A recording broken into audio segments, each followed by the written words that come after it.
Channel. आज की class में हम मौर्य वंश में भी चंद्रगुप्त जो मौर्य है उसका अध्ययन आज करेंगे। तो चलिए देखते करते हैं शुरू आज की वीडियो। तो सबसे पहले देखिए, जो चंद्रगुप्त मौर्य है इसको मौर्य वंश का संस्थापक कहा जाता है और मौर्य वंश के प्रथम जो राजा है वो भी कौन थे? चंद्रगुप्त मौर्य थे, जो 322 ईसा पूर्व में नंद वंश का जो अंतिम राजा घनानंद है, घनानंद को पराजित कर इन्होंने जो है मगध पर जो राज्याधिकार था वो किया और जो अपनी राजधानी बनाया था वो पाटलिपुत्र को बनाया था। और इस पूरे के पूरे काम में जो इनकी जो मदद की थी वो की थी चाणक्य, जो कि इनके गुरु थे और इनके जो मुख्य परामर्शदाता है, प्रधानमंत्री भी जो थे, उन्होंने इनकी जो है सहायता की थी।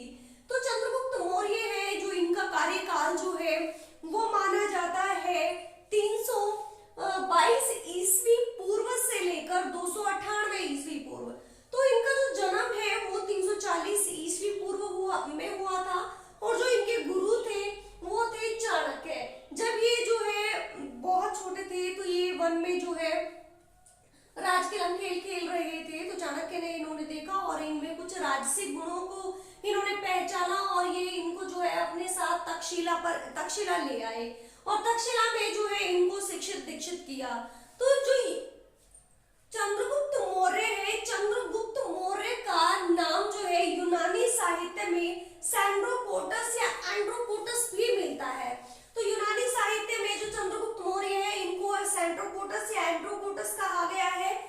1793 में विलियम जॉन ने सैंड्रोकोटस जो थे इनकी पहचान चंद्रगुप्त मौर्य के रूप में की थी।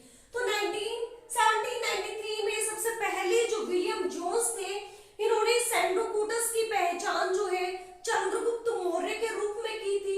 सिकंदर, जिसने कि भारत में सिकंदर जो थे इन्होंने जो भारत है, भारत पर जो आक्रमण किया था वो 326 बीसी में किया था।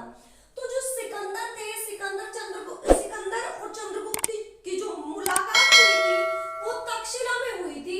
जब जो चंद्रगुप्त मौर्य है जब अपनी शिक्षा ग्रहण करने के लिए तक्षशिला में जो है शिक्षा ग्रहण कर रहे थे तब इनकी जो मुलाकात है वो सिकंदर से हुई थी। तो 305 ईसा पूर्व में जो सिकंदर का सेनापति था सेलुलस निकेटर, इसके साथ जो चंद्रगुप्त मौर्य है इसका युद्ध भी होता है। तो ये जो युद्ध हुआ इसमें जो सेलुलस निकेटर है इनकी हार हुई और जो चंद्रगुप्त मौर्य है इनकी विजय हुई। तो ये जो युद्ध हुआ, युद्ध समाप्ति पर इन दोनों के बीच में एक समझौता हुआ। तो ये जो समझौता हुआ तो इस समझौते में जो सिकंदर के सेनापति थे सेलुलस निकेटर ने काबुल, हेरात, कंधार और मकराना जो थे वो चंद्रगुप्त मौर्य को दे दिए और जो अपनी उसकी खुद की पुत्री थी, जिसकी सेलुलस निकेटर की जो पुत्री थी हेलेना, अपनी पुत्री का विवाह जो है वो चंद्रगुप्त मौर्य के साथ कर दिया। और ये जो विवाह है प्रथम अंतरराष्ट्रीय विवाह ये था। और बदले में जो चंद्रगुप्त मौर्य है थे तो चंद्रगुप्त मौर्य ने 500 हाथी बदले में जो है किसको दिए? सेलुलस निकेटर को दिए। और इसी युद्ध विजय के कारण ये जो चंद्रगुप्त मौर्य है, चंद्रगुप्त मौर्य को भारतीय स्वतंत्रता संग्राम का पहला नायक, ध्यान रखना, भारतीय स्वतंत्रता संग्राम का पहला नायक और भारत का मुक्तिदाता, क्योंकि जो चंद्रगुप्त मौर्य थे, चंद्रगुप्त मौर्य ने भारत को मकदूनियाई जो शासक थे उनसे आजाद करवाया था, इसीलिए चंद्रगुप्त मौर्य को भारत का मुक्तिदाता कहा जाता है। और जो मेगास्थनीज था, जो सेलुलस निकेटर था, इनके जो राजदूत थे वो भारत में इसी के समय पर आया था। तो क्वेश्चन पूछा जाता है कि मेगास्थनीज जो है भारत में किसके शासनकाल के दौरान आया? तो जो मेगास्थनीज थे वो चंद्रगुप्त मौर्य के टाइम पीरियड के दौरान जो है भारत में आए और इन्होंने एक बुक लिखी इंडिका, और इस इंडिका में अपनी ये जो यात्रा है जो उसने भारत में जो तय की थी उसका वर्णन इसमें किया गया है। तो जो मेगास्थनीज है, मेगास्थनीज की बुक का नाम क्या है? मेगास्थनीज की जो बुक है उसका नाम है इंडिका। और जो मेगास्थनीज है, मेगास्थनीज को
चंद्रगुप्त मौर्य के द्वारा करवाया गया था।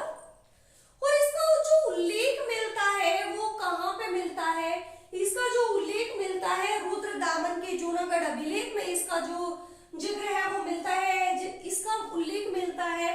और इस जो सुदर्शन झील है, सुदर्शन झील के निर्माण में जो नेतृत्व किया था वो पुष्यगुप्त ने किया था। और मौर्य, जो ये मौर्य वंश है, पूरा पूरा मौर्य वंश का जो राज चिन्ह है वो मयूर को कहा जाता है। तो पूछा जाए मौर्यों का राज चिन्ह क्या है, तो मयूर। और जो पहला शासक चंद्रगुप्त मौर्य जो है, इसके शासन काल में 12 वर्ष का जो अकाल है वो पड़ा था। तो पहले ऐसे शासक थे ये जिसने अकाल से निपटने के लिए अनागार को स्थापित किया था, या अनागार का निर्माण इन्होंने करवाया था। क्योंकि यहाँ पे देखिए चंद्रगुप्त मौर्य जो था इसके शासन काल में 12 वर्ष का अकाल पड़ा। तो उसी के दौरान इन्होंने देखा कि लोग जो है वो भूख से मर रहे हैं, तो इन्होंने अनागार स्थापित करवाया अकाल से निपटने के लिए। तो भारतीय जो इतिहास है उसमें पहला ऐसा शासक था जिसने अकाल से निपटने के लिए अनागार बनवाया। और ये जो चंद्रगुप्त मौर्य थे, चंद्रगुप्त मौर्य के जो गुरु थे वो थे चाणक्य। और चाणक्य का नाम बहुत से बुकों में कौटिल्य और विष्णुगुप्त भी मिलता है। तो ध्यान रखना, जो ये थे चाणक्य, कौटिल्य, विष्णुगुप्त, ये थे चंद्रगुप्त मौर्य के गुरु। गुरु के साथ साथ जो चंद्रगुप्त मौर्य के प्रधानमंत्री भी इनको कहा जाता है। और चंद्रगुप्त मौर्य के मुख्य सलाहकार के रूप में या परामर्शदाता के रूप में भी ये जो थे काम करते थे।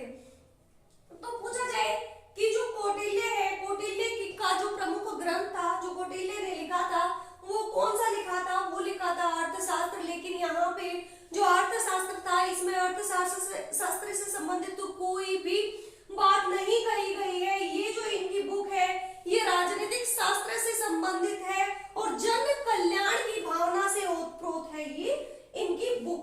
और इस बुक में, इस ग्रंथ में 15 खंड और 180 जो अध्याय है वो मिलते हैं। और जो चाणक्य की जो ये बुक है, ये जो ग्रंथ है, इसकी जो भाषा थी वो थी संस्कृत और इसका जो हिंदी अनुवाद किया गया था, अर्थशास्त्र का हिंदी अनुवाद वाचस्पति गैरुला के द्वारा किया गया था। तो ये था चंद्रगुप्त मौर्य। चंद्रगुप्त मौर्य से संबंधित इंपॉर्टेंट बातें जो कि एग्जाम में पूछी जाती है आपका, चाहे एसएससी का एग्जाम हो, एचएसएससी का एग्जाम हो या फिर कोई भी टीचिंग एग्जाम, तो यहाँ से क्वेश्चन पूछा जाता है। तो ये जो टॉपिक है बहुत अच्छे से आपको कवर करना है। तो आज की क्लास में जो चंद्रगुप्त मौर्य है, चंद्रगुप्त मौर्य का जो जीवन परिचय है या इससे संबंधित बहुत सारी इंपॉर्टेंट बातें जो आज की क्लास में हमने की। तो इसी के साथ जो है आज की क्लास हमारी यहाँ पे समाप्त